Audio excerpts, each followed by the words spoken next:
कल जो मैंने क्लास लिया था तो उसमें कई बातें ऐसी हैं जो आपको बार बार जानना चाहिए, सुनना चाहिए, ताकि आप ट्रैक पर रहें। ठीक है, तो जो लोग कल के क्लास में नहीं थे उनके लिए वह वीडियो अपलोड हो गया है यूट्यूब पर, ताकि बाकी लोग भी उसका लाभ ले सकें। आप लेकिन चूँकि हमसे इंटरेक्ट करते हैं तो आपको वो ज़्यादा फ़ायदेमंद होगा। तो एक बार आप जब यहाँ से जाएंगे तो उस वीडियो को ज़रूर देख लीजिएगा, क्योंकि what should be done in this regard ये आपको पता चलेगा। What to do, what not to do at this particular juncture of the preparation, उसकी बात उसमें है जो कल मैंने काफ़ी डिटेल में किया था और आज वो एक हिंट दे रहे हैं आपको। कोई नहीं, तो ध्यान दीजिए। और ये सारी चीज़ें भी प्रिपरेशन का पार्ट है। जब किसी की शादी तय होती है तो उसको बाहर निकलने से मना कर दिया जाता है। तो क्यों शादी तय होने, तो लोग हंसने लगे कि शादी तय हुआ तुम बाहर निकलेंगे, क्योंकि that is the part of preparation. If are going to have that particular इतना बड़ा इवेंट, लाइफ में once in a life type event है, तो there must be some precautions कि आपको कुछ ना हो जाए। तो इस परीक्षा के लिए भी अपने आप को बचा कर ले जाना, यह भी आपकी तैयारी का ही एक हिस्सा है कि आपको कुछ ना हो जाए। और ये कुछ में सर्दी, खांसी, बुखार, सर दर्द सब कुछ आता है। ठीक है, इसलिए खुद को बचा के वहाँ पे जाइए और फुल मुस्तैदी में। देखिए, यदि आप वहाँ तक पहुँच गए, मैंने कहा ना कि गिरते पड़ते भी पहुँच जाते हैं ना, पीटी निकाल लेते हैं, तो मेंस में जो है ना वो आपकी क्वालिटी चेक होती है। कहने का मतलब है कि अपने आप को मौका दीजिए। Back your self. आपका सबसे बड़ा सपोर्टर कौन है? आप खुद। और आपका सबसे बड़ा दुश्मन कौन है? आप स्वयं। तो दुश्मन और दोस्त आप ही हैं, बाकी तो फिर उसका मैनिफेस्टेशन है, उसके अलग अलग रूप हैं। सपोर्टर हो सकते हैं, लेकिन आप चाहिएगा कोई हरा देगा और आप चाहिएगा कोई जिता देगा। हम यदि हिलेंगे नहीं तो कोई कितना पढ़ा लेगा हमको, तो मतलब है।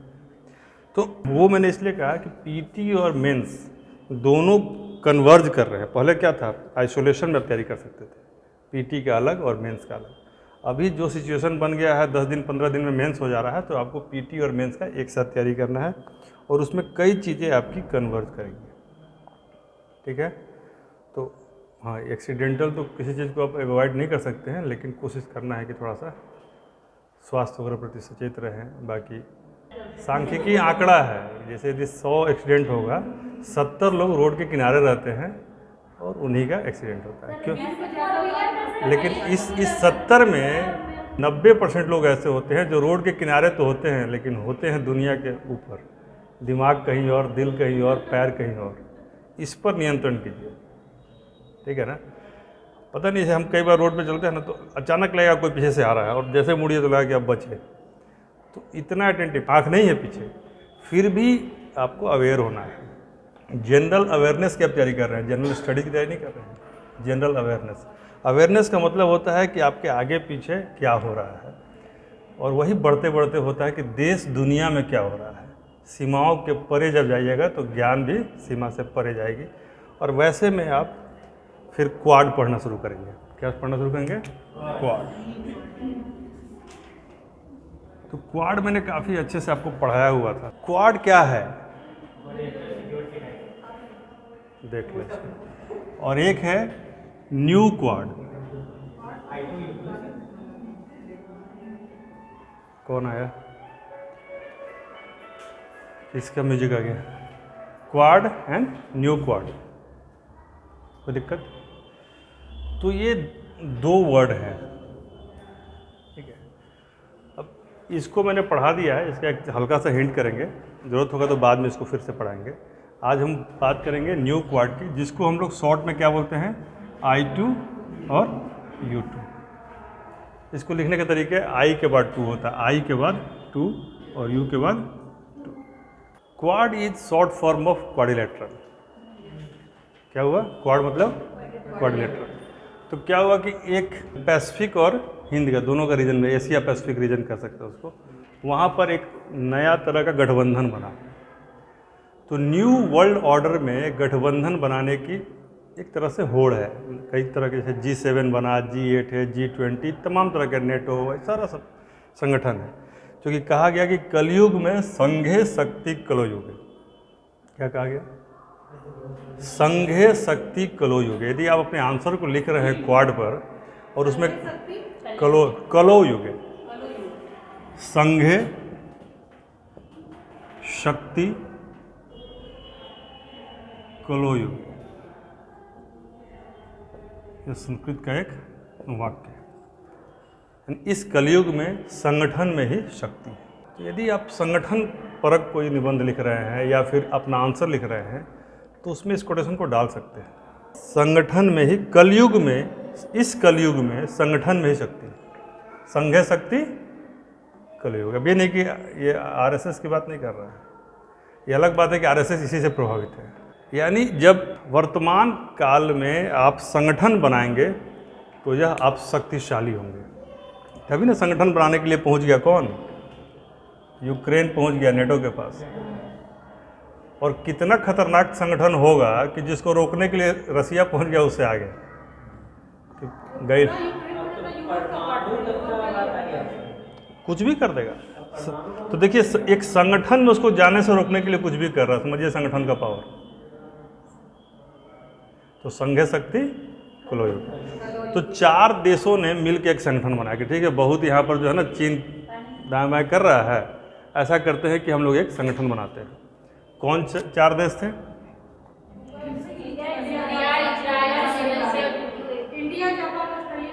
वेरी गुड, क्वाड ग्रुप है। इंडिया, जापान, यूएसए और ऑस्ट्रेलिया। अब देखिए, आप लोग वर्ल्ड ज्योग्राफी में हमेशा हम टेस्ट ओवर लेते रहते हैं। इन देशों का लोकेशन बता सकते हैं कहाँ कहाँ है? इंडिया का तो पता ही है। तो मान लीजिए इंडिया, हम इंडिया को यहाँ कर दिया, आई यहाँ पर है, तो एक कल्पना करके बताइए कि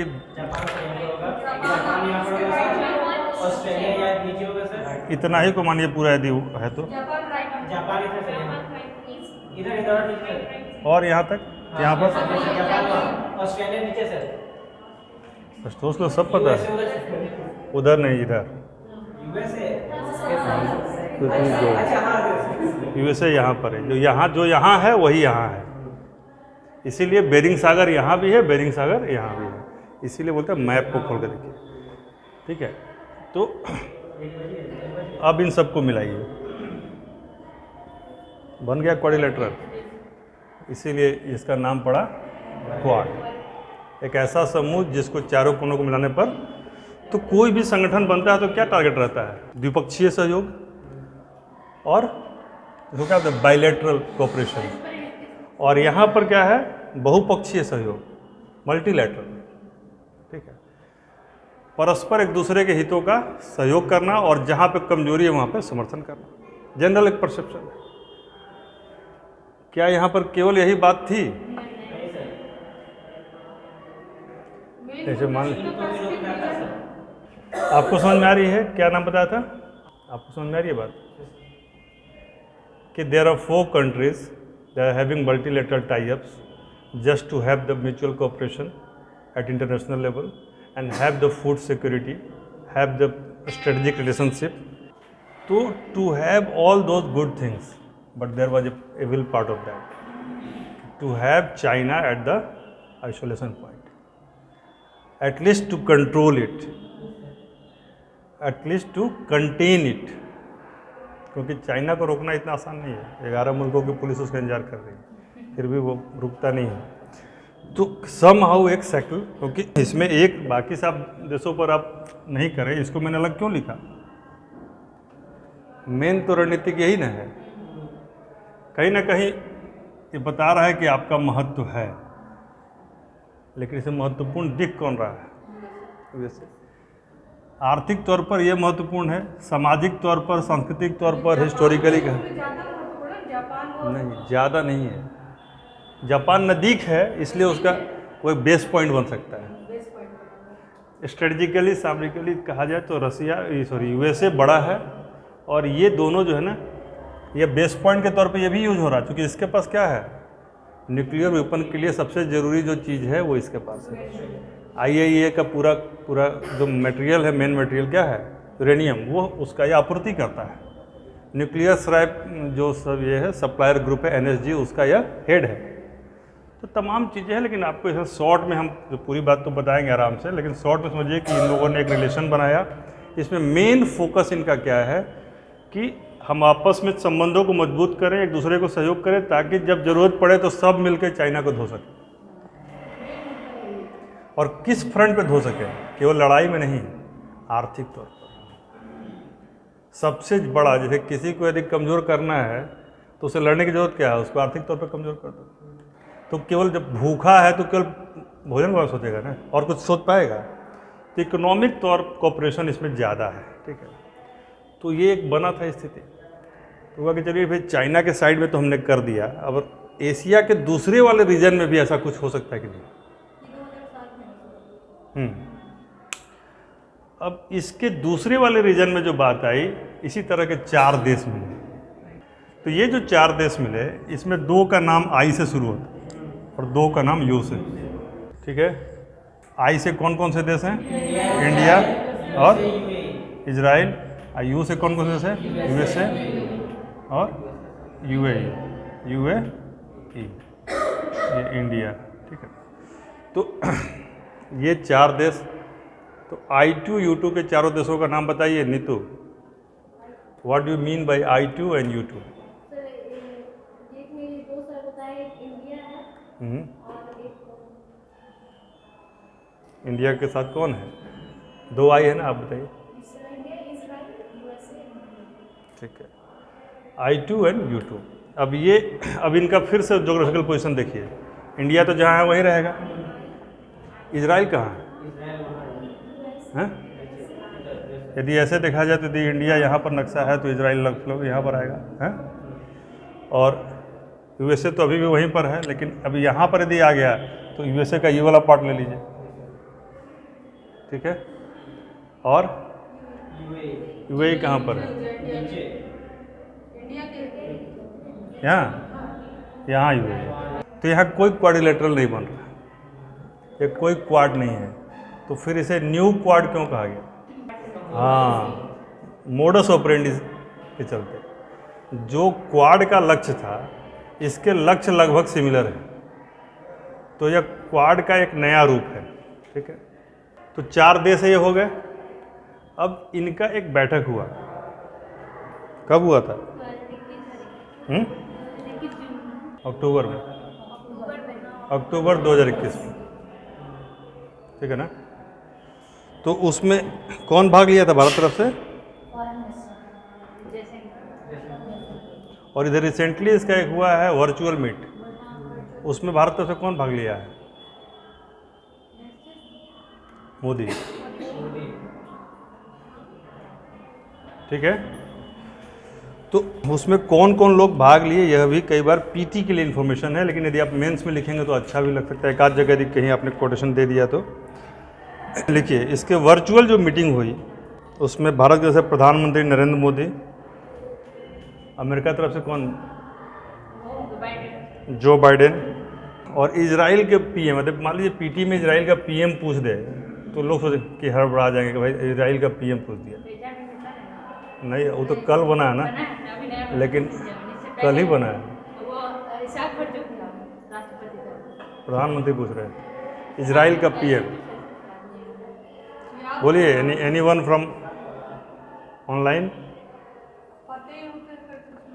लैपिड, इसका नाम है लैपिड, यायर लैपिड। तो आर साइलेंट है, या लैपिड, यायर लिख सकते हैं, या र।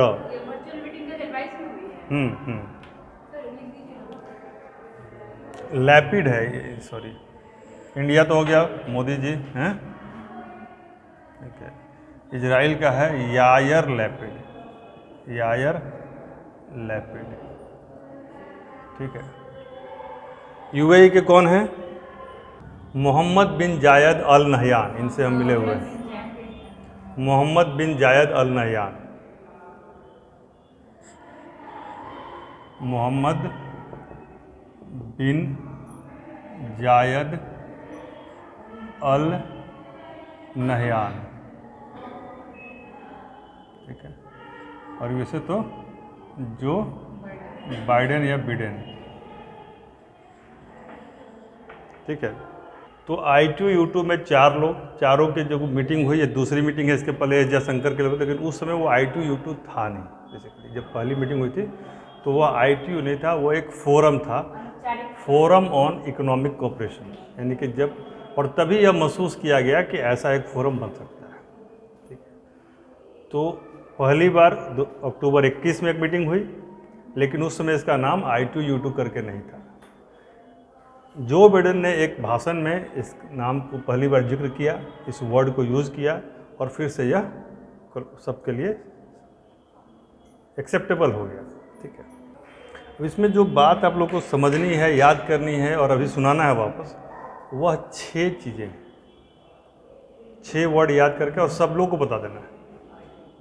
लिखिए, पहला लिखिए जल, वाटर, फिर लिखिए एनर्जी यानी ऊर्जा, फिर लिखिए ट्रांसपोर्ट यानी परिवहन, वेट हो गया WET वेट, शॉर्ट फॉर्म इसका क्या हो गया, वाटर, एनर्जी एंड ट्रांसपोर्ट। फिर आ गया चौथा लिखिए हेल्थ, चौथा हो गया हेल्थ। फिर एक है स्पेस, 5वां है स्पेस, और छठा है खाद्य सुरक्षा, फूड सिक्योरिटी, खाद्य सुरक्षा। यह पीटी के लिए भी इम्पोर्टेंट है और मेंस में तो केवल इतना पता हो तो आप आधा आंसर डील कर सकते हैं। अब बताइए हमें, ये इसमें 6 सहयोग के मुद्दे कौन कौन से हैं? ऐसे जिससे पूछेंगे वो बताएगा। ये 6 मतलब पॉइंट ऑफ कोऑपरेशन कौन कौन से हैं? ठीक है, स्पेस बताया आपने, स्पेस बताया? हाँ, आप बताइए पुनः।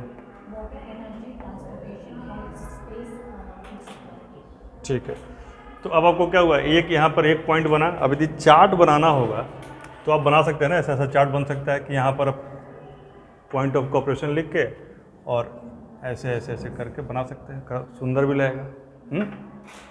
एक नए विजन का उदय भी हो रहा है और विजन की तरह दिखेगा भी, आँख की तरफ बना के भी 6 पलक निकाल थोड़ा सुंदर लगे, आकर्षित करेगा। और यहाँ पर I2U2 लिख सकते हैं, इन मुद्दों पर सहयोग करेगा। वैसे यदि आपने इसको लिखा तो इसमें से 4 निकलेंगे ऐसे सामने की तरफ, और इन चारों में आप सबके जो स्टेट के हेड के नाम लिख सकते हैं। तो एक छोटा सा चार्ट बनेगा आपकी कॉपी पर, लेकिन यह सुंदर लगेगा। इस जगह पे बनेगा, यहाँ एक पॉइंट होगा, इससे यहाँ 2 निकलेंगे, इससे यहाँ 2 निकलेंगे, फिर ये ऐसे ऐसे ऐसे चलेगा कि नहीं चलेगा? ऐसा अच्छा लगेगा, हैं? इस तरीके से आपको न्यू इकोनॉमिक ऑर्डर आएगा। तो इसमें यह कहा गया कि हम लोग संयुक्त निवेश को बढ़ावा देंगे, म्यूचुअल इन्वेस्टमेंट।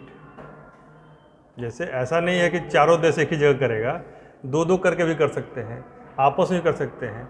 एक के पास हो रहा है, 4 आदमी उसमें सपोर्ट कर सकता है, 3 आदमी, लेकिन किसी तरीके से एक दूसरे को मजबूत करना है। तो इसमें जो बातें एक्सेप्ट की गई उसमें सबसे इम्पोर्टेंट बात जो थी, वैसे तो सारी इम्पोर्टेंट है, लेकिन जिस पर काम शुरू किया गया वो है फूड सिक्योरिटी।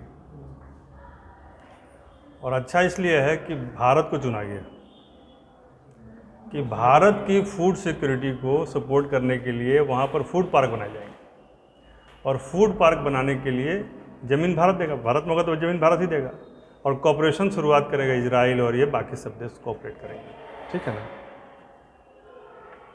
ठीक है, तो इनके पिछले साल मंत्री स्तरीय बैठक हुई थी और इस साल क्या हुआ? तो इसमें भारत को क्यों लिया गया? मान लीजिए सवाल ऐसे डायरेक्ट आजकल आते नहीं है, तो एनालिटिकल हुई, क्यों भारत को लिया गया? क्वाड पढ़ाते समय मैंने बताया था, वो तो है कारण है, लेकिन भारत को क्यों महत्व दिया जा रहा है अमेरिका के द्वारा? प्रयोजनम अनुद्देश्य मंदो अपि न प्रवर्तते, बिना प्रयोजन के बेवकूफ़ आदमी भी एक कदम नहीं चलता। वो ठीक है, लेकिन जैसे अमेरिका ने भारत को इतना महत्व क्यों दिया? अमेरिका तो जल्दी किसी से इतना कोऑपरेट करता नहीं है। एक नेटो में शामिल होने का छोटा सा रिक्वेस्ट था, उसके लिए तो पूरा तहस नहस मचवा दिया वर्ल्ड में। नहीं,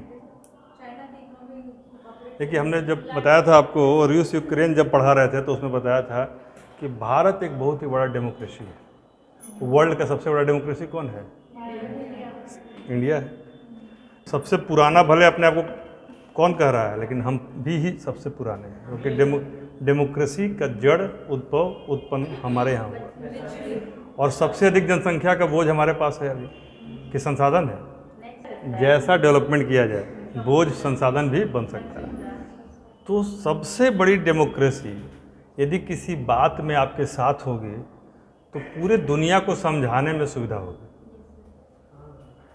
जितनी गलतियां अमेरिका करेगा उसको ढकने के लिए, जो बाद में नहीं होता कि 4 आदमी है, एक आदमी जाकर मारपीट कर लिया, बाद में बोला कोई बात, फिर मोदी बाबा आ जाएंगे कि अरे कोई नहीं, तो बिडेनवा को जानते नहीं ऐसा कहिए। तो उसके लिए भारत के पास वर्ल्ड को समझाने की कन्विंसिंग एबिलिटी है, इसलिए इंडिया को इसमें महत्व। भारत को इसमें बातचीत जो क्रम हो रहा था, तो उसी क्रम में एक इजराइल के पूर्व सुरक्षा सलाहकार है, उनका स्टेटमेंट लिखिए। इजराइल के पूर्व सुरक्षा सलाहकार, यानी क्या करेंगे, नेशनल सिक्योरिटी एडवाइज़र। भारत के नेशनल सिक्योरिटी एडवाइज़र कौन है? डोवाल। तो वहाँ के जो हैं सुरक्षा सलाहकार NSA इजराइल के, उनका नाम था जनरल याकोब। जनरल याकोब ने कहा, याकोब, हाँ याकूब, सॉरी वो लिख दिया ऐसे, याकूब। इन्होंने कहा कि I2U2 समूह में भारत की भागीदारी बाजी पलटने वाली हो सकती है। India could prove to be a game changer in this I2U2 group. इसमें भारत को यह जिम्मेदारी भी दी गई है कि यदि फ्यूचर में इस ग्रुप के सदस्यों को बड़ा करना है, इसमें संख्या बल को बढ़ाना है, तो भारत उन लोगों को समझाए। ठीक है, नए देशों को कन्विंस करने में गेम चेंजर के तौर पे भारत को एक रोल है इसमें। आगे लिखिए, एशिया जो है, अगला पॉइंट लिखिए, एशिया एक जटिल भू राजनीतिक और भू अर्थशास्त्रीय, यानी जियो political and Jio economic entity है, इकाई है। एक जटिल भू राजनीतिक यानी जियो पॉलिटिकल, और जटिल का क्या होता है? कॉम्प्लेक्स। कॉम्प्लेक्स जियो पॉलिटिकल, कॉम्प्लेक्स जियो इकोनॉमिक एंटिटी है, यानी इकाई है। कौन? एशिया। ठीक है, एशियाई जटिल भू राजनीतिक और भू अर्थशास्त्रीय क्या है? एशिया एक जटिल भू राजनीतिक और भू अर्थशास्त्रीय इकाई है। ठीक है, ऐसे में यदि भारत और अन्य 3 देश क्षेत्र के लिए, क्षेत्र के अन्य देशों के लिए I2U2 के रूप में एक बेहतर मंच उपलब्ध करा सकते हैं, रूप में एक बेहतर मंच उपलब्ध करा सकते हैं, जो सहयोग के नए क्षेत्र खोलेगा, यानी which will open new areas of cooperation. This forum can, Asia क्या है? एक भू, ये वर्ड ये आपको यूज़ करना है, ये वर्ड। ठीक है, जियो पॉलिटिकल और जियो इकोनॉमिक और कॉम्प्लेक्स एंटिटी है, बहुत सारी चीज़ें बहुत इंटर रिलेटेड हैं। ऐसे में यह एक ऐसा मंच हो सकता है जो उनके लिए नए सहयोग के रास्ते खोल सकता है। ठीक है ना, खोल सकता है, सहयोग के लिए नए क्षेत्र खोल सकता है। ठीक है ना। अब यहाँ एक बात और ध्यान रखिएगा, बता दे रहे थे, जैसे यह जो बना उसके पहले एक वहाँ पर पहले से समझौता हुआ था जिसका नाम था अब्राहम समझौता। तो अब्राहम समझौता किसके बीच था? इजराइल और UAE के बीच में, और कुछ 2 और देश थे, बहरीन और एक और था, फिलिस्तीन होगा। तो उन सब का एक अब्राहम एकॉर्ड बना था। तो इसकी पूर्व पीठिका के तौर पर अब्राहम एकॉर्ड को देखा जाता है कि अब्राहम एकॉर्ड ने I2U2 के लिए रास्ता तैयार कर दिया था। इसका बस इतना ही महत्व है। अब्राहम अकॉर्ड, इंग्लिश में बोलते हैं अब्राहम अकॉर्ड और हिंदी में अब्राहम समझौता। चलिए एक बात, 2-3 चीज़ें और लिखिए। जो 6 क्षेत्र चुने गए, लिखिए जिन क्षेत्रों को सहयोग के लिए चुना गया, वो तो 6 हैं, वो आप एक पॉइंट में लिख लीजिएगा, एक पॉइंट वो भी रहेगा। आगे लिखिए, उसमें कुछ पायलट प्रोजेक्ट चुने गए। पायलट प्रोजेक्ट ऐसे देखिए, 6 क्षेत्रों में कुछ पायलट प्रोजेक्ट चुने गए। पायलट प्रोजेक्ट ही लिखते हैं। पहला है अंतर्राष्ट्रीय आर्थिक स्थिरता। पहला पायलट प्रोजेक्ट है अंतर्राष्ट्रीय आर्थिक स्थिरता, यानी इंटरनेशनल इकोनॉमिक स्टेबिलिटी। मतलब इससे संबंधित है, ये नहीं कि उसका नाम नहीं है, से संबंधित। पायलट प्रोजेक्ट ये होता है कि मान लीजिए हमको बहुत सारा काम करना है, तो उसमें से एक छोटा सा काम करके देख लिए। चावल जैसे आप बना रही है ना, तो एक चावल के दाने को जो मसल के देखती है ना, यही पायलट प्रोजेक्ट है। यदि वो सींच गया तो सब सींच गया। तो हम किसी बड़े काम को करने जाते हैं तो उसके पहले पूरा चीज़ दाव पे ना लगा के, हमको ऑमलेट बनाने आता है कि नहीं, एक अंडे का बना के देखते हैं। एक अंडे पे सफल हो गया तो फिर बाकी दो अंडे का भी बनाएंगे, ठीक है ना। तो एक अंडे का आमलेट आप जब बनाते हैं, that is called pilot project. कई लोग उसी में फेल कर जाते हैं, फिर उसी को भुजरी बनाना पड़ता है, ठीक है ना। जैसे अब डोसा बनाने, मान लीजिए नॉन वेज वाले के, हाँ ये पायलट प्रोजेक्ट। और लक खराब रहा तो वही, लक अच्छा रहा तो वही हिट कर जाएगा, ठीक है। तो इन विषयों से संबंधित पायलट प्रोजेक्ट शुरू किया गया। किससे? जो अंतर्राष्ट्रीय स्थिरता को बढ़ावा दे, उससे संबंधित पायलट प्रोजेक्ट बनाया गया। अगला पॉइंट लिखिए इसी का, मतलब ABCD करके। नेक्स्ट है जलवायु परिवर्तन से संबंधित, स्थिर ऊर्जा से संबंधित। स्थिर ऊर्जा या अस्थिर ऊर्जा एक ही बात है, ऊर्जा से संबंधित। खाद्यान्न बाजारों से संबंधित। इजराइल के जो PM है यार लैपिड ने कहा, देखिए अगला पॉइंट, यार लैपिड का मानना है, इजराइल के PM यायर लैपिड का मानना है कि यह न्यू क्वाड व्यवस्था तेज़ी से निर्णय लेने के लिए सही विकल्प है। This new Quad is a better design to have fast decision making processes world wide. बेहतर विकल्प है, तेज़ी से निर्णय लेने के लिए बेहतर विकल्प है। अब देखिए क्या है कि यह बात तो कह दिया कि यह निर्णय लेने के लिए सही विकल्प है। मान लीजिए हम साक्षी को और रितिका को यहाँ खड़ा कर दें और बोल दें कि रितिका जो है बहुत तेज़ी से निर्णय लेती है। साक्षी को मैंने कुछ कहा नहीं, लेकिन उसका मुंह बन जाएगा, नहीं हो जाएगा। New Quad is a better platform to take decisive actions. तो उसमें क्या होगा, बाकी जो पहले क्वाड का मुंह नहीं बनेगा, G20 का मुंह बन जाएगा। हाँ, जो पहले से प्रोमिनेंट एंटिटीज़ हैं उनके ऊपर ये एक क्वेश्चन मार्क है। इतना ही नहीं, UN तक पे सवालिया निशान। तो इसी को समझना at the time of examination hall में, ऐसे ही बातों को आपके दिमाग में आना और उसको लिख देना, यही मेंस की आंसर राइटिंग कैपेसिटी। जहाँ किसी के दिमाग में कुछ नहीं चल रहा है, आपने ऐसा तुलनात्मक लिख दिया। इसमें डरिए मत, आपके दिमाग में कोई बात आ गई ना मेंस में कि यह हो सकता है, लिख डालिए, इससे आपका आंसर यूनिक हो जाएगा। अब ऐसा यूनिक मत कर दीजिए कि खतरनाक ही हो जाए, ठीक है ना। आप लोग समझ पा रहे हैं, किसी का आवाज़ अगर थोड़ा बहुत भी नहीं आ रहा है कभी कभी, आप सबको इसका इंग्लिश में रिटेन आंसर मिल जाएगा। आप कंसेप्ट को समझिए, ठीक है ना। आंसर हम कल आपको भेज देंगे, इसका PDF दे देंगे। हिंदी वालों को भी हिंदी देना पड़ेगा, हिंदी में आप लिख के भेजिए, फिर सबका एक जैसा हो जाएगा आंसर, ठीक है ना। जैसे हमने आपको जब बताया कि यूक्रेन रसिया पढ़ा रहे थे, तो उसमें ने कहा कि जैसे ही कोविड-19 के बारे में भी उसको रिलेट कर सकते हैं। कोविड-19 में क्या हुआ था, एक चेन बना था पूरे वर्ल्ड में, आपूर्ति चेन जिसको कहते हैं, आपूर्ति श्रृंखला। तो यूक्रेन रसिया में क्या था, आपूर्ति श्रृंखला को रोका जा रहा था और एक तरफ से परोसा जा रहा था। रसिया का काटा जा रहा है और यूक्रेन का भरा जा रहा है, जिससे जैसी दोस्ती रही। अब भारत जैसे देशों के लिए बड़ी संकट रहा, पूरा दुनिया एक जगह खाना पहुंचा रहा है, इसको दूसरा जगह पहुंचाना है कि नहीं। तो वहाँ इसलिए इंटर रिलेटेड होती हैं चीज़ें, मेंस में चीज़ें इंटर रिलेटेड होती हैं। तो अभी एक बार क्विक रिवीजन कर लेते हैं जो दिक्कत आपको शुरुआती दौर में जो रहा है। I2U2 क्या है, एक नई 4 देशों की बहुपक्षीय क्या है, समूह है, मंच है, फोरम है, जिसमें 4 देश कौन कौन से हैं, ठीक है। इजराइल के PM का नाम बताइए, आपको नींद आ रही है, आप ही बताइए इजराइल के PM का नाम। तो आज जो PM है बताइए, उस समय का नहीं है, तो अभी कल आज कौन PM है इजराइल का, अभी नहीं है, अभी चेंज हो गया। अब फिर से बेंजामिन नेतन्याहू आ गए शायद, ठीक है ना। और कोई इसमें याद करना है, बाकी तो मोहम्मद बिन जायद अल नहयान तो बहुत छोटा सा नाम है, सबको याद रहेगा। इसको कई जगह पर पश्चिमी एशियाई क्वाड भी कहा गया है, वेस्ट एशियन क्वाड। एक और कोई नहीं कहा, इसको कहा जैक सुलिवान ने। जैक सुलिवान जो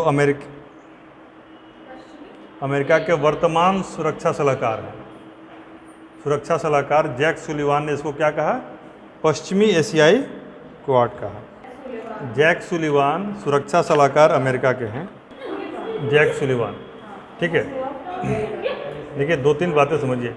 एक सवाल पूछ रहे हैं कि वर्ल्ड ऑर्डर क्या होता है?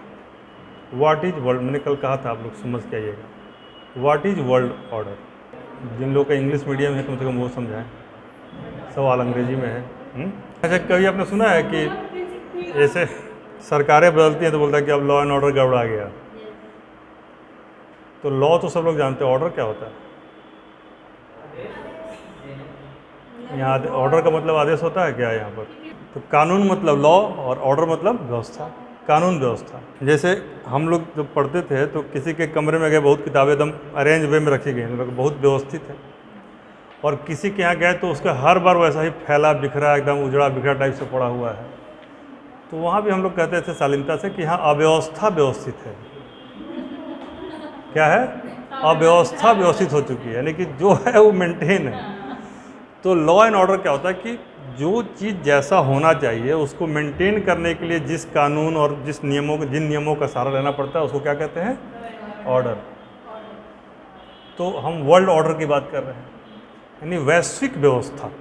वर्ल्ड ऑर्डर मतलब वैश्विक व्यवस्था। अब वैश्विक व्यवस्था में क्या है? बहुत सारे नियम हैं, जैसे सहयोग भी करना है, विरोध भी करना है, आगे भी बढ़ना है, अपने दरवाज़ों को खोलना भी है, क्योंकि एलपीजी का ज़माना है। ज़माना किसका है? तो इसमें जी क्या है?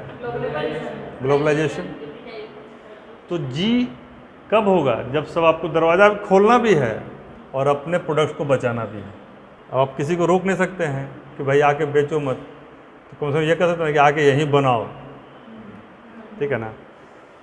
तो लिखिए कुछ 2-3 लाइनें और लिख लीजिए। I2U2 अपार संभावनाओं से भरा हुआ एक मंच है और भारत के लिए अवसर के साथ साथ एक चुनौती भी है। अगला पॉइंट लिखिए, भारत के लिए अवसर के साथ साथ एक चुनौती भी है। अवसर तो ठीक है कि बहुत सारी चीज़ें मिलेंगी, लेकिन चुनौती क्यों है उसको अगले पॉइंट में लिखिए। नहीं, जिस क्षेत्र में इस संगठन का गठन हुआ है, जिस क्षेत्र में इस संगठन का गठन हुआ है वह क्षेत्र भारत के लिए चुनौतीपूर्ण है। वह क्षेत्र भारत के लिए चुनौतीपूर्ण है, नहीं है? क्योंकि इजराइल, यूएई यानी क्या है, पश्चिमी एशियाई देश है। तो इन या मिडिल ईस्ट के देश है, हमारे हिसाब से कहा जाए तो, या मध्य एशियाई देश है। ये बड़ा ब्लंडर है, पश्चिम एशिया कहना, पूर्व एशिया कहना कि मिडिल ईस्ट कहना। इस पर हम एक दिन आप लोगों को बताए भी थे कि थोड़ा लिखने के सावधानी बरतिएगा कि हम भारत में बैठ के एक ऐसे देश को जो हमारे पश्चिम में पड़ता है उसको पश्चिम एशिया के बदले हम क्या कह देते हैं? मिडिल ईस्ट कह देते हैं। तो क्या कहना चाहिए? लेकिन चलिए मेन मुद्दे पे आइए। जिन देशों की हम बात कर रहे हैं उन देशों में भारत को बाहरी माना जाता है। उस जगह पर भारत को बाहरी ताकत माना जाता है। बहरीन भारत को कभी अपना मतलब अगल बगल का पड़ोसी नहीं ना मानेगा। यूएई के लिए भी हम क्या हैं? बाहरी हैं। इजराइल के लिए भी हम बाहरी हैं। यरूशलेम के लिए भी हम बाहरी हैं और ईरान के लिए भी हम बाहरी हैं। पाकिस्तान तो सबसे सटा हुआ, फिर बोला ये तो एकदम ख़त्म है। तो अफ़गानिस्तान क्या अभी हमारा स्वागत करेगा? तो उन देशों में, उस रीजन में भले भारत से बहुत ज़्यादा दूर नहीं है, ऐतिहासिक तौर पर हम उसके एक राष्ट्र के अंग के रूप में देखते हैं, लेकिन फिर भी हमें वहाँ पर एक बाहरी माना जाता है। We are treated as external. तो चुनौती इस रूप में है कि मान लीजिए जहाँ पर आपका एक्सेप्टेंस कमज़ोर है वहाँ पर आप आएंगे तो चुनौती है, उसका आंसर है ये। और अवसर क्या है कि ये जो बड़े राष्ट्र हैं, तो अपेक्षाकृत मान लीजिए इजराइल भी क्या स्ट्रेटेजिकली बहुत इंपॉर्टेंट देश है। इजराइल के पास बहुत सारा पावर है। इजराइल के एक आदमी को पकड़ लीजिए, फिर देखिए उसका पावर। हाँ, मतलब यदि हम इसमें छुपा लिए उसको ले आके गुप्ता जी के गोदाम में, तो पूरा का पूरा बिल्डिंग उड़ा देगा वो, एक आदमी निकालने के। घर में घुस के मारता है इजराइल। और यदि मैप पर देखिएगा तो इजराइल का जो नक्शा है वो भाला की तरह है, लगेगा भाला। तो नेचर भी वही है, जो इसका नक्शा है वही इसका नेचर है, ठीक है। मोसाद इसकी एजेंसी है। तो इजराइल मजबूत है ही स्ट्रेटजिकली। खेती के मामले में भी इजराइल ने बहुत सारे रिसर्च किए हैं जो वर्ल्ड के लिए बहुत बड़ा फ़ायदा होता है। वो लिख सकते हैं, इजराइल लिखिए, इजराइल के पास वैश्विक खाद्य सुरक्षा से निपटने के लिए कई तकनीकें हैं। कम पानी में उत्पादन करने की विधि, एक ये विधि है। दूसरा है केवल पानी में ही फसल उपजाने की विधि। इजराइल में विकसित कई ऐसी प्रजातियां हैं पौधों की जो जिनकी पैदावार यानी प्रति हेक्टेयर जो उत्पादन क्षमता है वो बहुत ज़्यादा है। उसमें एक उदाहरण दे सकते हैं, जैसे कि G9 उनका एक वैरायटी है केले का, दे सकते हैं उसको उदाहरण। तो इजराइल ने न केवल रणनीतिक और सामरिक मामलों में, यानी कि केवल सैनिक मामलों में नहीं, बल्कि जो कृषि संबंधी जो संसाधन हैं, जो इसका एक बहुत महत्वपूर्ण अंग है खाद्य सुरक्षा, उसमें इजराइल का सहयोग भारत के लिए, अमेरिका के लिए और UAE के लिए, सबके लिए बहुत ही सहयोगी है। सामरिक के साथ साथ ऐसे इजराइल जो देश है वो न केवल सामरिक मामलों में महत्वपूर्ण है, न युद्ध कौशल संबंधी चीज़, मान ली अवाक्स हमने उसे रडार लिया था, बहुत सारी चीज़ें हैं, तो हम वो तो फ़ायदा हम जानते हैं, सब लोग जानते हैं। लेकिन कृषि संबंधी चीज़ों में इजराइल का सहयोग और महत्व अकल्पनीय है। मतलब वह बहुत कम पानी में उपजा सकता है और उसकी विधि से हमारे जैसे देश में जहाँ 140 करोड़ जनसंख्या है बहुत बड़ी क्रांति आ सकती है। ठीक है। वैसे ही एक अभी नया टेक्नोलॉजी दिखाया गया। इजराइल के पास जो अगला सेटअप है वह है ड्रोन। बहुत ही एडवांस क्वालिटी का ड्रोन है इजराइल के पास भी ड्रोन है। और एक इसके पास ड्रोन तो बनाया ही है, एक एंटी ड्रोन सिस्टम बनाया है। क्या बनाया? एंटी ड्रोन, यानी कि हमारा ड्रोन तो जाएगा तो जीत के आएगा, और लेकिन आपके ड्रोन को मारने का क्षमता भी रखते हैं। इसको कहते हैं एंटी ड्रोन सिस्टम। भारत में जो फूड पार्क बन रहा है उसमें इजराइल अपनी तकनीक उपलब्ध करा रहा है। यह प्रपोज फूड पार्क कहाँ बनने वाला है? गुजरात में। हाँ, एक पॉइंट और देखिए, मिस करके शुरू में लिखवाना चाहिए था। आप लोग इसको शुरू में डाल लिया कहीं कि इसमें जो देश जुड़े हैं उसमें एक शर्त रखा गया था कि उनका आपस में कम से कम 6 साल से अच्छा रिश्ता होना चाहिए। कितना? कम से कम पिछले 6 साल में उनके रिश्ते अच्छे होने चाहिए, व्यापारिक सहयोग होना चाहिए और पारस्परिक उनके पास एक रिलेशन मजबूत होना चाहिए। और पॉइंट लिखिए, ITU-2 के आने से भारत के लिए इजराइल के साथ साथ खाड़ी देशों को इंग्लिश में क्या बोलेंगे? Gulf countries. ठीक है, गल्फ़ कंट्रीज़ के साथ संबंध को बेहतर बनाना आसान होगा।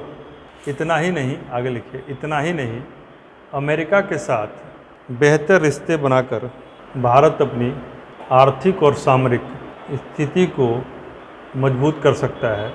अगला पॉइंट लिखिए, पहले क्वाड और अब न्यू क्वाड के आने से एशियाई देशों में भारत का महत्व बढ़ा है।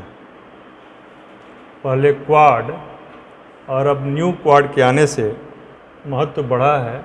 खास तौर पे चीन को बार बार अपनी रणनीति पर पुनर्विचार करना पड़ रहा है। दुनिया में 2-3 तो अछूत देश हैं। अछूत दुनिया में कुछ कौन नहीं, दुनिया में कुछ देश अछूत हैं, उनको जैसे ही आप छूते हैं ना परेशान हो जाते हैं, या कोई छूता है वो परेशान हो। जैसे कि एक देश उसी में से इजराइल है। इजराइल को छूना आसान नहीं है। इजराइल को छूइएगा कई देश आपके खिलाफ ऐसे ही हो जाएंगे। वैसे ही एक देश एशिया में और है, ताइवान। उसको छू दीजिएगा तो भारत तो उसको छू के एक बार युद्ध कर चुका है चीन के साथ, नहीं तो कोई ज़रूरत ही नहीं था। उस मैटर को यदि नहीं टच करता, यदि हम दलाई लामा को टच नहीं करते तो हम अभी बहुत सारा ज़मीन हमारे पास होता। तो भारत का इजराइल को लेकर एक पॉलिसी रहा है, क्योंकि भारत देखिए दोनों का दोस्त रहा है और ये बड़ा मुश्किल होता है। तो मुझको न चाहो तो कोई बात नहीं, किसी और को चाहोगे तो मुश्किल होगी। तो ये छोटा मोटा वर्ल्ड ऑर्डर नहीं है, ये बहुत बड़ा वर्ल्ड ऑर्डर है। ये व्यक्तिगत तौर पे भी ये बात बहुत सटीक है और सामूहिक तौर पर तो खूब सटीक है कि मान लीजिए आप इजराइल के साथ हैं तो फिलिस्तीन के साथ कैसे हो सकते हैं, जो एक दूसरे पे बम बरसाते हुए ज़िंदगी ही जन्म ली और मर भी गए। लेकिन भारत यासर अराफात को भी एकदम उपाधि देता था बुला के, और इजराइल के साथ भी एकदम। ठीक है, तो भारत जो है ना हमेशा 2 नाव पे चला है। अच्छी बात यह है कि नीचे से दोनों का सिक्कड़ बांध देता है, यानी नाव ज़्यादा दूर नहीं जाए, नहीं तो भारत का हालत बहुत ख़राब हो जाता है। ठीक है ना, तो 2 नाव की सवारी करना भारत की फितरत में है। क्यों? क्योंकि हम नॉन अलाइंग मूवमेंट के फॉरेन पॉलिसी पे चलते हैं। हैं मेंबर के, हम फाउंडर मेंबर हैं, बगदाद एकॉर्ड के हम मेंबर रहे हैं। तो नॉन अलाइनमेंट का मतलब क्या है कि आप किसी से अलाइन नहीं है, क्या ऐसा है? भारत उल्टा करता है, कहता है कि हम नॉन अलाइन है, रहता दोनों से अलाइन है। अमेरिका भी सोचता हो कि भारत हमारे साथ है, अब मुड़ता हो देता कि तो मोदी जी बात कर रहे हैं रसिया से। तो इन चीज़ों को समझिए। हम वर्ल्ड ऑर्डर जो पूछे, आप जब भी आंसर लिखिएगा तो वर्ल्ड ऑर्डर में बहुत सारी चीज़ें होती हैं। व्यवस्था कैसे बनती है? लड़ाई झगड़ा ना हो तो व्यवस्थित रहेगा, लड़ाई झगड़ा ना हो, भोजन ना मिले तब, आप सामान बनाए और बिके नहीं तब। तो वर्ल्ड ऑर्डर मेंटेन करने के लिए क्या है कि लड़ाई झगड़ा ना हो। दूसरा है कि आपका व्यापार व्यवस्था चलता रहे, तब ना व्यवस्था बनेगी। तो वर्ल्ड ऑर्डर पे सोचना आना चाहिए। एक आईआर का जब भी आंसर लिखिएगा, देखिए रटे रटाए आंसर बहुत सारे हैं, बहुत सारे, एक बार आप नेट सर्च कीजिएगा बहुत सारे आंसर मिल जाएंगे, लेकिन आपको सोचना नहीं होगा। तो परीक्षा हॉल में मेन आंसर तो आप लिख दीजिएगा, टेल का जो सेकंड पार्ट थर्ड पार्ट है नहीं लिखा पाएगा, पेन रुक जाएगा। और हम उसी रुकने को बचाना चाहते हैं। कई बार हमारे क्लासेस में आपको लगता है कि सर पूरा आंसर वाला लिखवा क्यों नहीं दे रहे हैं, इरिटेशन के लेवल तक हम उसको रोकते हैं, लगता था ना। लेकिन आपको ये समझ विकसित हो जाए तो कहीं से आप ये दोनों का आंसर आप लिख सकते हैं। बेसिक समझ क्या है?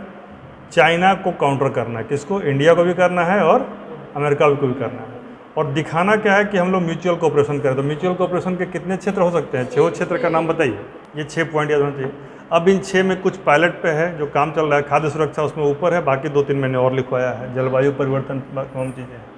तो ये हो गया। अब आपको जब पता है ये देश जो हैं ये आपस में, अब जब आंसर लिखिएगा या हम आपको जो आंसर देंगे उसमें इनके आपसी जो व्यापार हैं उसका आंकड़ा लिख दीजिएगा। एग्जैक्टली अभी मेरे पास नहीं है, लेकिन आप यदि अपनी कॉपी में मेंशन कर लीजिए कि while writing this answer you have to mention the bilateral trade volume of the nations, कि क्या वॉल्यूम है। आप छोड़ सकते हैं, कोई दिक्कत नहीं, ठीक है ना। इस आंसर को लिखते समय इनके आपसी जो व्यापार का क्या मात्रा है या वॉल्यूम क्या है, यह जरूर मेंशन करना चाहिए। हाँ, दोनों देशों, आपने यदि इतना काम कर दिया तो मान के चलिए कि किसी भी सूरत में आपको 70% मार्क्स आएगा इस आंसर में। केवल ट्रेड वॉल्यूम आपने लिख दिया था कि भारत का भी इजराइल से इतना है, भारत का यूएई से इतना है, और केवल भारत के संदर्भ में लिख दीजिएगा तब। हाँ, आपस में लिख सकते हैं कि भारत का लिख दिया तब भी आपको 70% नंबर आएगा, ठीक है। इसके अलावा जो ये 6 पॉइंट हैं, इन पॉइंट्स में क्या डेवलपमेंट हो रहा है, तो अभी तो शुरुआत हुआ है केवल खाद्य सुरक्षा से, ठीक है। तो उसके बारे में आप थोड़ा डिटेल में लिख लेंगे। रिन्यूएबल एनर्जी प्रोजेक्ट जो इसमें शुरू किया गया है वो भी गुजरात से शुरू किया गया है। 300 मेगावाट का है, अब उसको बढ़ा के 500 किया जाएगा 2030 तक। है 300 से शुरू हुआ है, लेकिन 2030 तक कितना हो जाएगा? 500 megawatt. Hybrid renewable energy project कहते हैं उसको, ठीक है ना। किस चीज़ का प्रोजेक्ट है यह? हाइब्रिड क्यों कहा गया?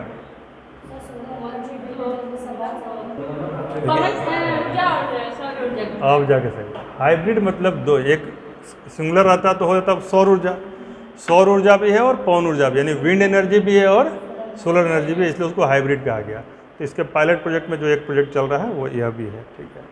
इसमें अपने मन से भी आप बहुत सारी बातें लिखने की कोशिश कीजिएगा। क्या लिखिएगा कि भारत के पास बहुत सारी चीज़ों में एक्सपर्टीज़ है, वैसा ही एक्सपर्टीज़ इजराइल को बहुत सारी चीज़ों में है, वैसा ही एक्सपर्टीज़ अलग अलग क्षेत्रों में अमेरिका के पास है, और वैसा ही एक्सपर्टीज़ यूएई के पास दूसरे क्षेत्रों में है। तो सब लोग क्या करेंगे, अपने अपने एक्सपर्टीज़ को अलग के साथ शेयर करें तो सब एक्सपर्ट हो जाएगा। एक टीम हम 11 प्लेयर का बनाते हैं तो उसमें 5 बॉलर रहता है, 5 बैट्समैन रहता है और 1 विकेट कीपर रहता है, ठीक है ना। तो ओवरऑल संपूर्णता आती है ना कि सब बैट्समैन उतर जाएगा, जीत जाएगा, कि आज बॉलर छोड़ा आज हम ही लोग देखते हैं। तो अलग अलग एक्सपर्टीज़ रहता है। तो किसी भी, आप मान लीजिए आप नहीं भी जानते हैं कुछ आंसर, फिर भी आप लिख सकते हैं कि नहीं इसको, कि इजराइल के पास कुछ मामलों में विशेषज्ञता है, कुछ मामलों में अमेरिका के पास, कुछ मामलों में भारत के पास, तो एक दूसरे को सहयोग करेंगे। और यह 6 जो पॉइंट हैं, इन 6 पे 2-2, 3-3 पॉइंट लिख दिया, 18 लाइन हो जाएगा। और लिखिए जो फूड सिक्योरिटी वाला है उस पर लिख लीजिए। पायलट प्रोजेक्ट जो फूड सिक्योरिटी वाला है उसके लिए अभी पूरा जगह तय नहीं हुआ है, लेकिन भारत उसको गुजरात में ही सोच रहा है अभी शुरुआत करने के लिए, और लैंड भारत उपलब्ध कराएगा। उसमें टारगेट क्या है कि अधिक उत्पादकता वाली फसलें लगाई जाए। इंग्लिश में लिखेंगे तो क्या लिखेंगे? To help maximise crop yields, to help maximise crop yields. देखिए, आपको आ रहा हो तो बहुत अच्छी बात है, नहीं आ रहा हो तब भी लिखना आना ही कला है। जैसे आपने लिखा कि हमें खाद्य सुरक्षा बढ़ानी है, एक लाइन, इसको दूसरे तरीके से बोल के दिखाइए। तो इस वाक्य से एक और वाक्य बनाइए, खाद्य सुरक्षा में क्रांति लानी। आप मतलब आपने कहा, वेरी गुड। देखिए, हम एक बात कर रहे हैं, मान लीजिए हमको खाद्य सुरक्षा बढ़ाना है, या एक वाक्य हम ये भी तो कह सकते हैं कि खाद्य की असुरक्षा को समाप्त करना है। यह बहुत बड़ा रणनीति है आंसर लिखने में। आप लिखिएगा, it will help tackling the food insecurity problem in the region. नहीं हो जाएगा? सेंटेंस वही है, हमें फूड सिक्योरिटी बढ़ानी है, तो बहुत सिंपल लग रहा है, लेकिन विश्व में व्याप्त भूखमरी की स्थिति को, यानी खास तौर पे उस रीजन में व्याप्त भूखमरी की स्थिति को टैकल करने के लिए इन देशों का जो समूह है, यह एक बहुत बड़ा वरदानीय मंच हो जाएगा। तो that is how you should write your answers. आपके पास शब्दों की जादूगरी होनी चाहिए और यह कन्विक्शन होना चाहिए कि आई कैन राइट, ठीक है ना, एकदम आराम से हो जाता है, ठीक है। ऐसे आपने पीटी में जो इन्फॉर्मेशन पढ़ा है, उसमें से एक इन्फॉर्मेशन को इस आंसर में यूज़ करके बताइए तो, ऑनलाइन ऑफलाइन दोनों लोग। जैसे पीटी में एक इन्फॉर्मेशन पढ़ा ना, खाद्य किसानों की आय को दुगना करना, तो उसमें ये हेल्प करेगा कि नहीं करेगा? किसानों की आय को दुगना करने में भी ये मदद करेगा। तो आप उस इन्फॉर्मेशन को यहाँ जोड़ दीजिए, दिक्कत है। अच्छा, यदि रूस यूक्रेन वाला जो मैटर है, उसका यदि कोई पॉइंट इसमें जोड़ना हो तो कैसे कर सकते हैं? हम बता रहे हैं आपको आंसर लिखने के तरीके में। बोलिए, कोशिश कीजिए। एक ऐसा सेंटेंस लिखिए जिससे लगे कि रूस यूक्रेन भी इस मैटर से जुड़ा हुआ मैटर, और तो आपका आंसर का लेवल बढ़ेगा कि नहीं बढ़ेगा? कि हालिया रूस यूक्रेन के संघर्ष में यह देखा गया कि खाद्य सुरक्षा कितनी बड़ी समस्या के रूप में सामने आ सकती है। तो यदि पारस्परिक सहयोग इस मैटर पे हमारे पास रहेगा, तो ऐसी परिस्थिति में यदि भगवान न करे किसी के साथ युद्ध की स्थिति आए, तो वैसे में हमारे पास फूड सिक्योरिटी चेन बना रहेगा। यूक्रेन में क्या हुआ? भूखे मरता है। अधिकांश युद्धों में जो सेनाएं हारती हैं, वो किस लिए हारती हैं पता है? फूड सप्लाई लाइन काट दिया जाता है। तो कहाँ जा रहे हो? खाना पहुँचाना, तो इसी को मारो पड़े। खाना भी वहीं रह गया, चना भी वहीं रह गया। आदमी दोनों दिन भूखे लड़ा, कितना दिन लड़ेगा पत्ता खा के? सब लोग राणा संगा नहीं ना है, हरी हरी घास खा के लड़ जाएंगे। ठीक है, तो this is the way you can write the answer. English में यदि एक लाइन लिखना चाहे तो लिख सकते हैं, in the backdrop of current military situation in Ukraine, आप निकलिए।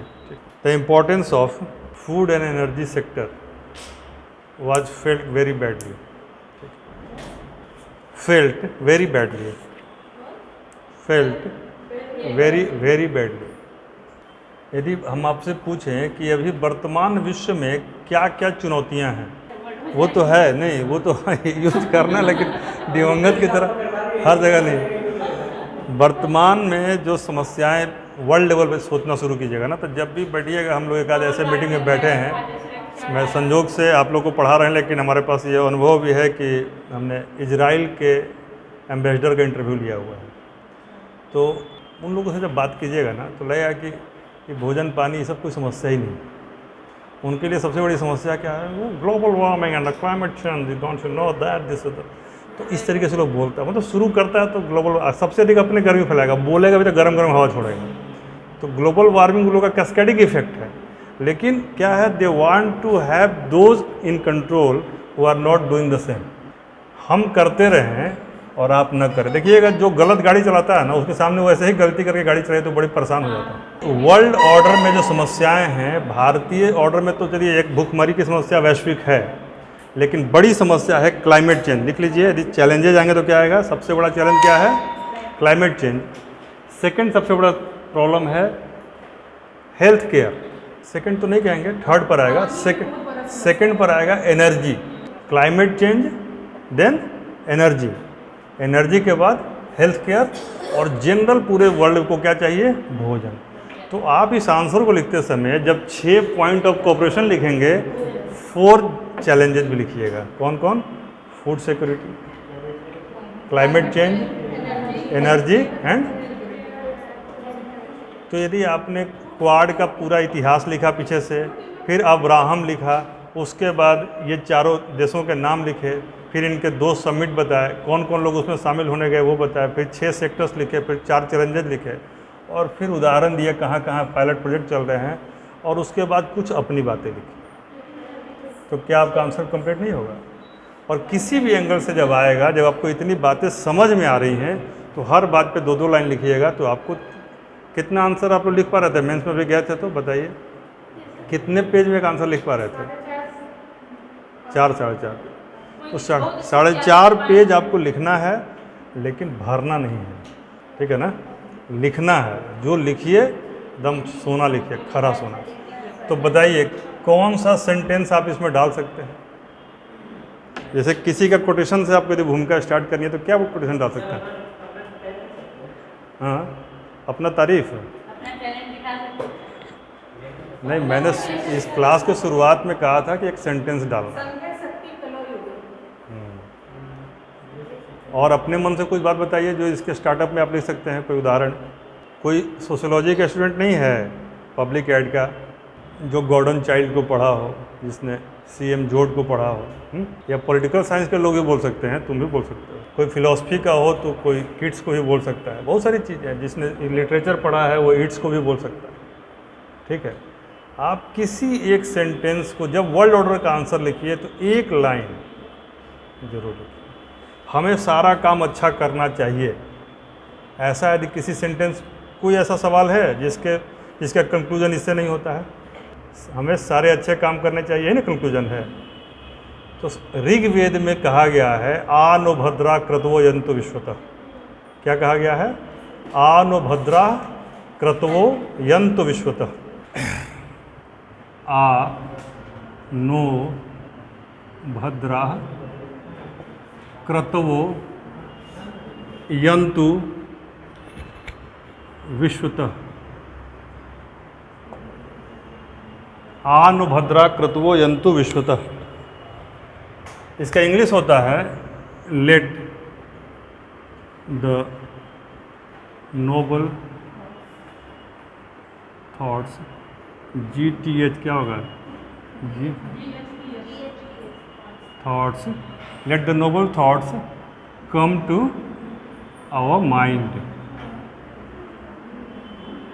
From all the sides, from all the sides।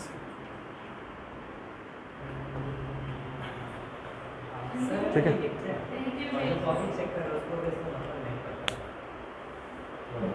ऐसा बहुत मुश्किल है।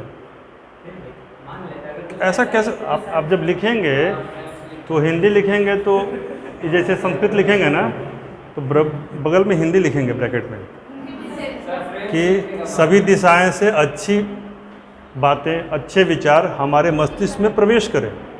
क्या लिखेंगे? एक्सप्लेन नहीं, ओनली मतलब इन्वर्टेड में एकदम लिख के छोड़ देंगे, एक्सप्लेन नहीं करना। देखिए, आपको हमको लग रहा है ना, वो जो पहुंचते हैं वो सब बहुत विद्वान लोग होते हैं। हमारा कहना है कि अब देखिए, आप हरिशंकर परसाई पे जो लिखेंगे, यदि आप लिख रहे हैं तो कोई ना कोई कोटेशन पढ़ने की हैबिट डालिए, और आंसर के कंटेंट और इंटेंट के हिसाब से कुछ कोटेशंस को यूज कीजिए।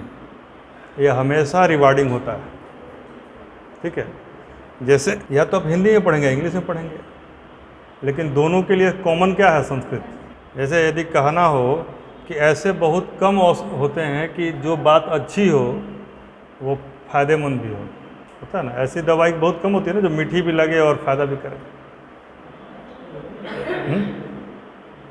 दवाई कड़वी ज़्यादा होती है ना, टैबलेट भी खाए तो कड़वा, तो उसको साइड करें। तो कहने का मतलब है कि हितम मनोहारी च दुर्लभम वच, यानी हितकारी भी हो और मनोहारी भी हो, ऐसा बहुत मुश्किल होता है। कहा गया है कि जो धीर व्यक्ति होते हैं वह न्याय के पथ से विचलित नहीं होते हैं। यदि आपको इसका संस्कृत या अंग्रेजी नहीं पता है, इसको भी लिख सकते हैं कि ऐसा कहा गया है कि धीर व्यक्ति न्याय के पथ से विचलित नहीं होता, न्यायात न प्रविचलंती धीरा। तो कहने का मतलब कि आप इंग्लिश में ही बहुत सारे क्वेश्चन है ना, क्या कि not only strike while iron is hot but make it hot by strike. क्या है?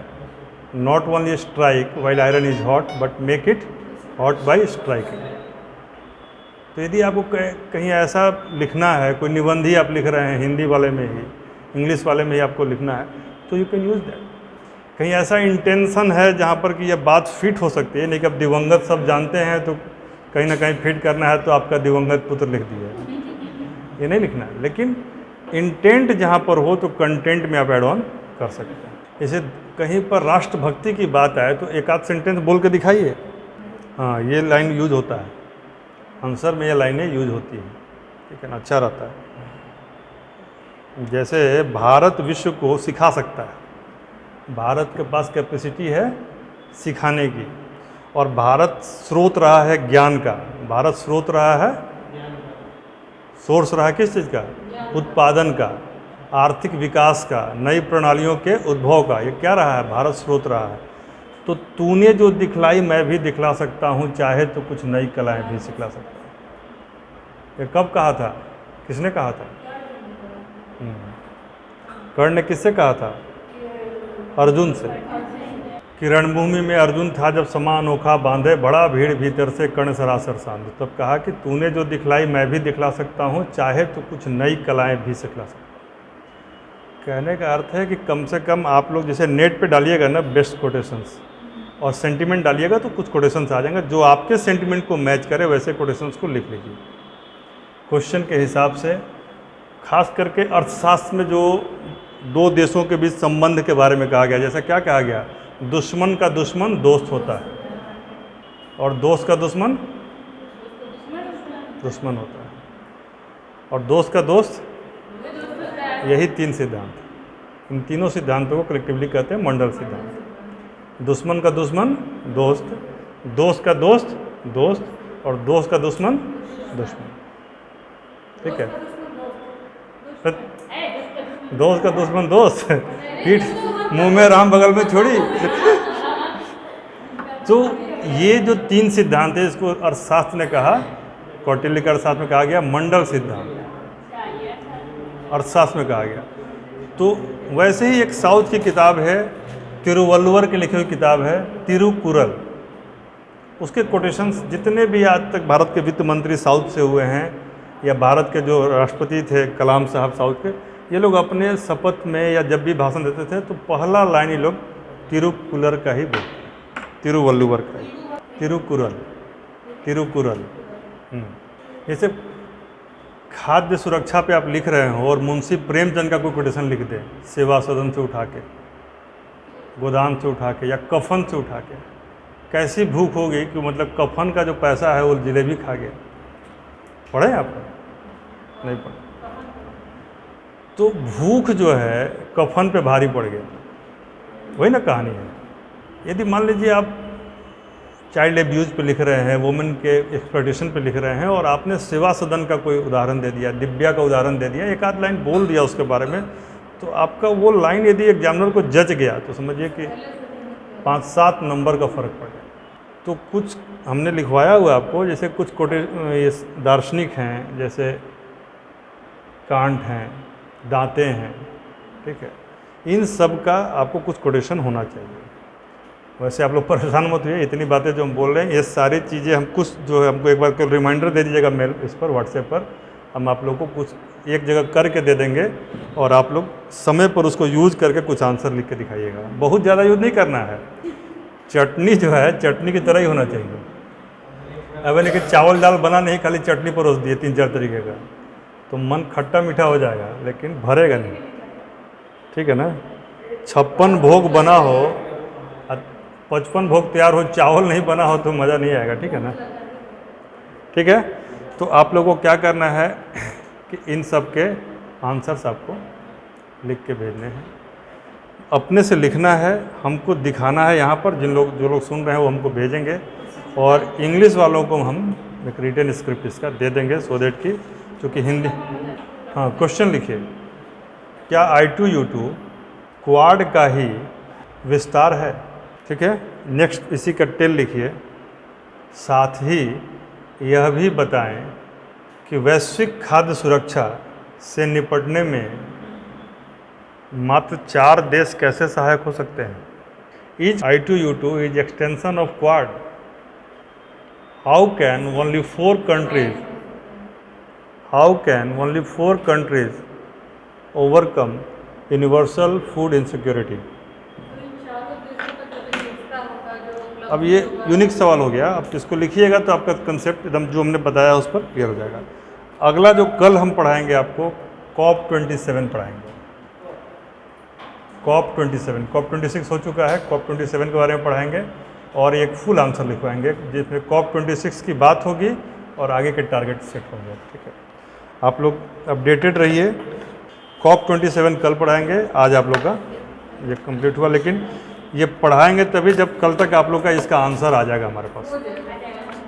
ठीक, लेकिन आप लोग डेली जो बातें हमने कहा है, DI अभी भी आप लोग का मैसेज नहीं आ रहा है, DI का मैसेज आना शुरू होना चाहिए, अदरवाइज लेट हो जाएगा।